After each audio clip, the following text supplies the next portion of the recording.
Hello mga kaibigan, maligayang pagdating sa aking channel. Muli akong kasama mo sa kahangahangang video ng Ken Yaman. Bagamat ang unang 3 episode ng Viola Come Il Mare 2, na pinagbibidahan ni Ken Yaman, ay inilabas sa digital platform noong isang linggo, ang unang episode, na na-broadcast kahapon sa Kanal 5, ay muling sinira ang record. Ang unang 3 episode ng second season, na binubuo ng 6 na episode, ng TV series na An Come Il Mare, kung saan gumaganap si Ken Yaman bilang police inspector, ay unang naipublish sa media na bumibili ng digital platform na Mediaset Infinity noong ika-24 ng Abril at nasira ang record. Kagabi, na-broadcast ang unang episode sa channel ng Mediaset, ang Kanal 5.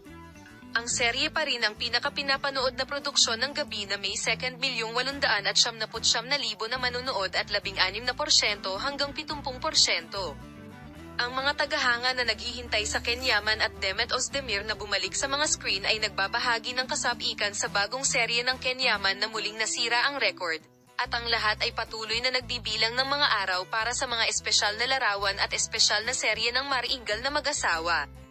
Ibabahagi namin ang magandang balita para sa mga tagahanga ng Ken Yaman at Demet Özdemir sa lalong madaling panahon. Sina Yaman at Demet Özdemir ay kabilang sa mga mag-asawang may malaking fan base sa seryeng pinagbibidahan nila. Magandang balita mula sa mag-asawang Ken Yaman at Demet Özdemir, na pinapanood ng may labis na kagalakan hindi lamang sa Turkey kundi pati na rin sa Italy. Magkita-kita tayo sa mga bagong video na espesyal para sa iyo.